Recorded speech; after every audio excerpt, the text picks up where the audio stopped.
I built another Warmoth guitar, a Telecaster this time. So I'm just going to show it off a little bit. So about April last year, or this year, I wanted to build another guitar. I got the itch, and so I pulled the trigger on some custom specs from Warmoth. I've done a couple before. I've got these two Strats behind me. They're both single humbucker. Each has a Seymour Duncan with a coil split, string through body, no pick guard, tune-o-matic bridge, so forth, roasted maple neck. So I love these guitars. They're amazing. Some pretty unique specs on this thing. I've got, first of all, the body is a chambered alder. It's a chambered alder body. So it's extremely light. I think this guitar weighs about 6 pounds or less. It's super light. And I went for something different than those. I left the dimensions intact that a Strat would come with. So things like the beveled or tapered inside on where the neck pocket is, that's at an angle on this one, on this Tele. And I love Fender guitars, but if I'm building them custom, I'm gonna go for the specs that are modern. So I would like to build a traditional one eventually, but so far, every time I'm building these things, I can't help myself. I go for the ultra modern, comfy specs that modern players appreciate. So I like ditching the pick guard. I think it's a cleaner overall look. Even though I do love traditional Teles and Strats, I really love ones that, you know, have some age on them. This thing's got features that a Tele normally doesn't come with. It's got the tapered elbow rest. It's got, like I mentioned, the tapered neck pocket, and it has a comfort cut inside the horn right here. And then obviously Teles are already hardtail instruments with this. Traditionally they have a cigarette ashtray bridge, but I'm a Les Paul guy. I'm an Epiphone and Gibson and hardtail tune-o-matic fan. I would love to get a PRS one day. I've actually never owned one. I've always wanted one, but just never could get around to it. There's my puppies. Darcy. Say hi to Darcy and Zoe. Zoe's got a competition to go to this weekend, so she's going to be competing with some other dogs. Say hi, bud. Come here. Here she is. She's an awesome dog. So yeah. So moving on. I have been going with a single humbucker and splitting it for the idea behind these Strats was simple as possible, as little wiring as possible to prevent an overly complicated, having an overly complicated wiring schematic. Even though that's not a problem for me to wire it up, I figured these are going to be performance, like stage guitars. So, you know, the less electronics you have going on the guitar, the better, in my opinion. Not only is it more direct to the jack, there's no tone. I ditched the tone controls completely. The only time I've wired up a tone control is when I gutted my Les Paul. I think my wireless system may be dying here. So anyway, and as I was saying, I love traditional beat up Teles. Like example that comes to mind is Anderton's Pete. Danish Pete's purple Telecaster. It's got that perfect amount of wear on it that just looks super cool, and it's got a nitro finish. Warmoth doesn't offer nitro from what I can tell, but if I'm building a modern spec guitar, I probably would go with polyurethane anyway, because of the just superior durability. It's a more modern compound, it's a more modern paint, I think. I don't know, I could be wrong, y'all let me know. But so yeah, moving on, the neck is an unfinished roasted maple. And my first Warmoth, I did the flamed maple, but ever since then, this one I just went with no dots on the face of the fretboard. It's got a compound radius, 10 to 16, 10 inches down here, 16 here, which is perfect. It's a perfect blend and balance. I'm not really into super radiused out boards. I like more of a flat board, but 10 is really nice as compared to a 12-inch radius straight down the whole board like you find on a Gibson or an Epiphone, which I do love those. I find those pretty comfortable, but the compound radius is amazing. The only issue you will have with a compound radius is going to be getting the action of the guitar proper. So you've got to kind of like consider these things, consider all these factors when you're building this thing, because the compound radius will leave ever so slightly more room toward the toward the first couple of frets, and then as it flattens out, you get better and better action. But sometimes it's a little tricky to dial in the action properly, because you have to strike a balance between low enough action where it's comfortable to play and high enough where you don't get any buzz. This guitar seems to be relatively buzz free, but there is an issue with it that I'm going to have to address, and I'll get to that in a few minutes. But anyway, if you're watching this, you're a gear nerd like me, so you're probably I apologize for the no script and the semi-rambling nature of these, but I'm not going to write a script. I'm just talking about this thing. So moving on, oh yeah, stainless steel frets, and I get the 6100 from Warmoth. These are jumbo. These are as big as you can get. So these frets are actually pretty big. They're wide and tall. I mean, they're just jumbo. They're fatter than a normal fret you would find on a traditional Fender.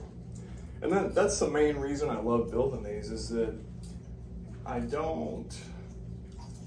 if I'm gonna build a custom guitar, I'm gonna put specs on it that you'll never find in a store. Like you're never gonna see, you might see some of this kind of stuff with the paranormal and some of the more wacky and wild models that Fender and Squier have put out recently. But this is essentially like a superior version of those. And I say that I've played Fenders, I've owned several, and the quality with an instrument like this is probably in the $2,000 to $3,000 tier. If you were to have Fender build something like this, they might charge you up to $3,000 to $4,000 for a guitar customized to this. I mean, this thing is chambered out. It's got strategic chambers all over, so it's ultra light. Awesome.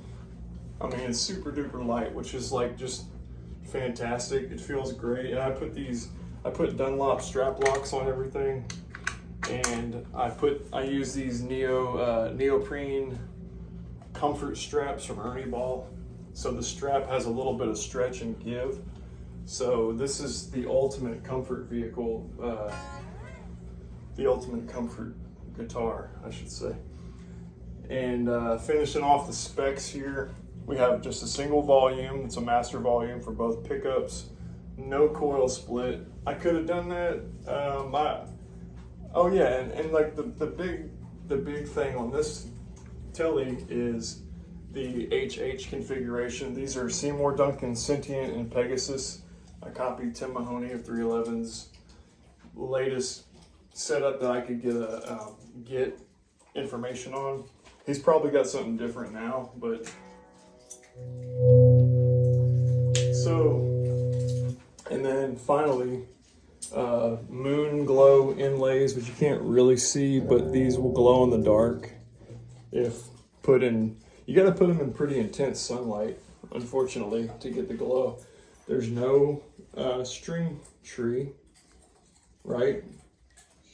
Treeless, because the way to get no string tree is to use staggered tuning pegs. So these are hipshot.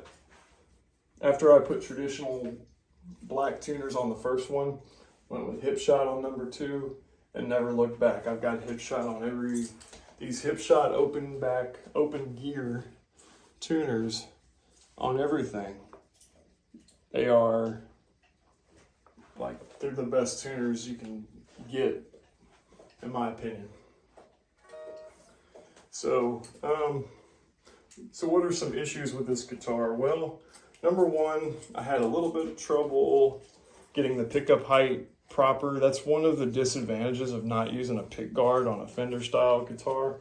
I went with a direct mount option from Warmoth, because you can get a traditional option where you have a plastic ring around the humbucker, and it allows you to vertically adjust the height. But these are just going to sit at one height unless you put some kind of wood block inside there. And you can do some things like you can put a block of foam underneath the pickup and give it a little bit of adjustability, but essentially when you're nailing or bolting these down to the body, they're going to sit at the height they sit at, and it's not actually a problem. They still, I mean, these are an magnet, you know, they're create a magnetic field that the vibrating string, you know, creates a moving electric field and sends a, you know, thus creating a voltage that goes to the output jack, and it gets plenty of volume. From what I can tell, it's hardly any different than these other ones. I managed to get the pickup height a little better, and I've never had a Tele before, so this is actually my first Tele ever to own. As you can see, I actually messed up when I was building this and gouged out part of the pickup route, but hey, it's all good. I expected this thing to get a couple of battle scars on it anyway, and it ended up getting scars before it was ever made yet. So before it was even a guitar, it had some issues. But the main problem with this thing, and I haven't changed the strings yet though, is I don't like to mess with the nut too much, because the nut is obviously a really crucial component, the bridge and the nut, both. I don't file out these Tune-o-matic. This is a Godot Tune-o-matic bridge. I don't file these out. I leave them as is when out of the box. They have a very small groove, and these are skinny top, heavy bottom Ernie ball strings, so it's got like a 52 gauge low E string. And so the second issue is going to be the nut, as it comes from Warmoth, is basically cut for 10s, so that'd be a 46, a 10 through 46 set of strings. It'll sit perfectly, but with this 52 gauge, it's just a little fat for the first couple of strings. It's not an issue down at the high E, you know, or the high strings, but yeah, the low E string is not actually properly set up, so you have to press just a little too hard to press down that low E. And also on the A string, it's a little bit less prominent, but it's still there. So this guitar has, I'm basically, if I want to run these gauge strings on this thing and play it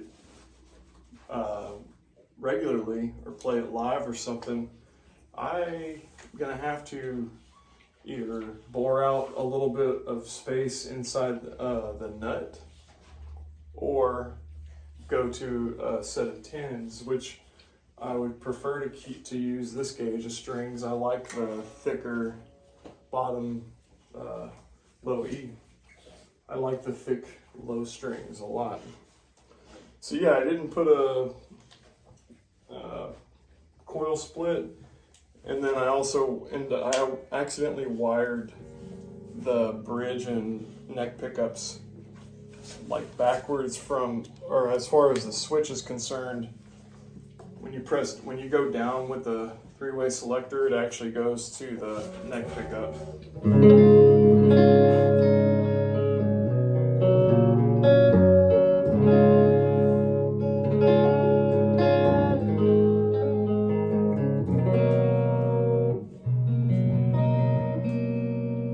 So that's the neck pickup.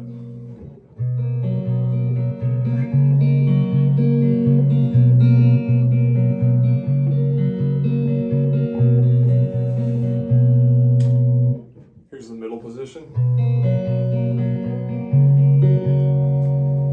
And as you can see, beautiful.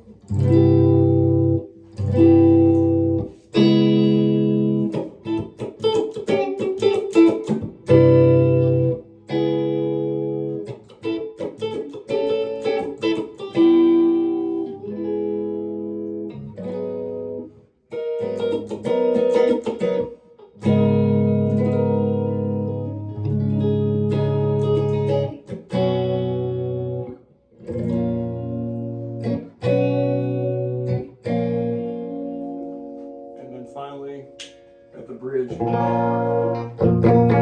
does just what it sounds just how you would want it to. These Seymour Duncan pickups are, I mean, they're top notch. Like, you know, pickup technology, it can only advance so far when it comes to like passive pickups. And I think these are ceramic, if I'm not mistaken. I was looking into the different materials for magnets when I was ordering these pickups, and ceramic seems to be like, it seems to give you that aggression and punch that you're looking for, even though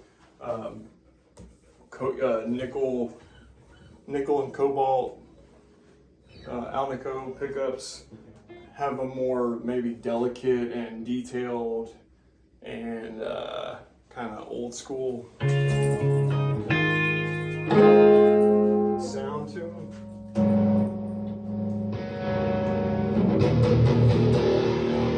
Hopefully I'm still in tune. And the wireless unit creates a little bit of noise. I don't have my pedal board set up, so I don't have the noise gate in the loop or anything right now, so apologies for the hiss. But I don't have like a good camera. I'm just using my iPhone 13 Pro to do this video, so you know, it's kind of like a low grade. I don't have a whole lot of camera equipment, even though I got a decent computer. I don't have all the other stuff needed to produce a really slick video.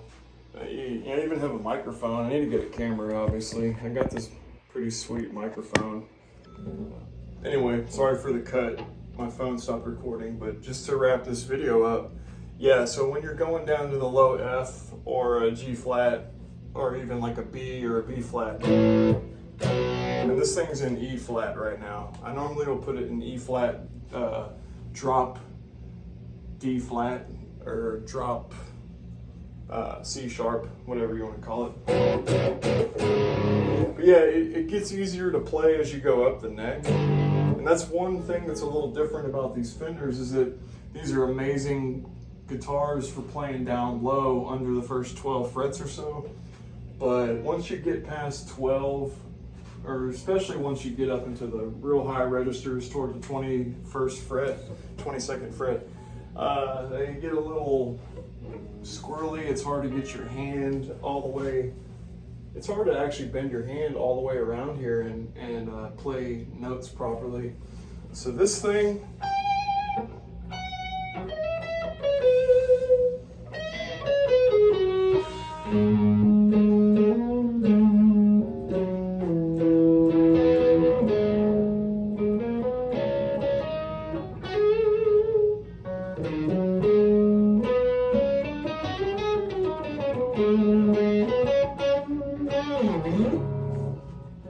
Is that Mixolydian? See, I can actually play the Mixolydian scale almost all the way to the top. And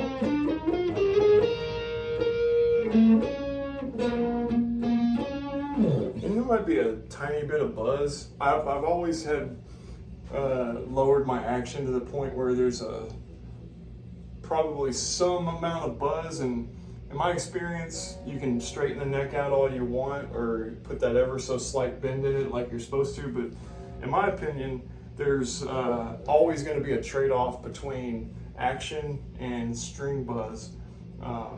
I've never really I've had a lot of guitars over the years, and I've never actually had a guitar that had like super duper low action and zero buzz. I don't know if it's mechanically possible on a 6-string guitar. I'm sure it is, but you have to, I don't know, I've never been able to have a zero buzz guitar. So there's always going to be like maybe a tad bit of buzz.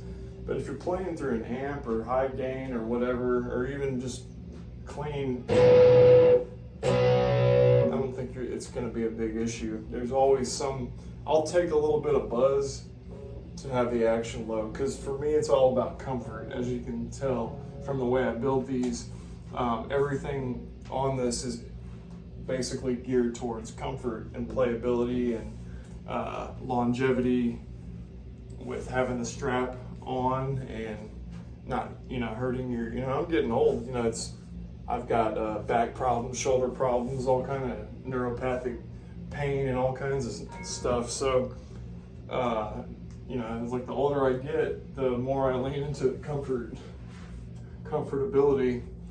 And I think I was going to build a bass, but I don't play bass that much these days. But I think my next Warmoth, I'll build a short scale bass, because I just find them more comfortable to play. I'm not the longest, tallest person or anything, so bass is typically kind of a big instrument for me to handle. I can play bass, but I much prefer a compact rig and a compact bass. But I would like to build a sweet ass Warmoth bass. So yeah, like the number one thing is just that too tall fret action because of my string gauge choice and the nut shape, the cut inside the nut, the slot, I should say.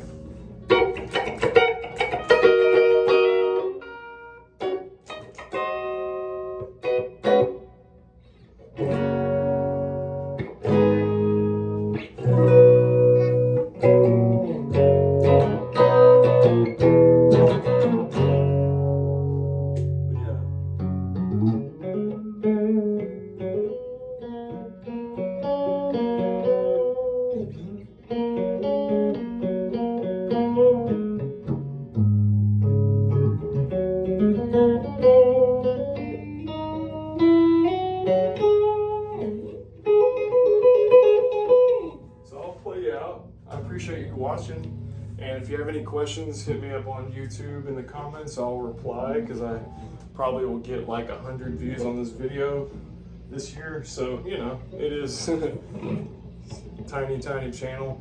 I'm going to be coming up with some new themes and concepts for my videos pretty soon.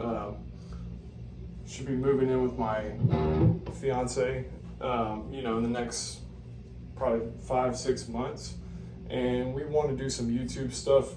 So I'm not sure if I'm going to leave it on this channel or I'll create a new one for us, but either way, hit me up in the comments.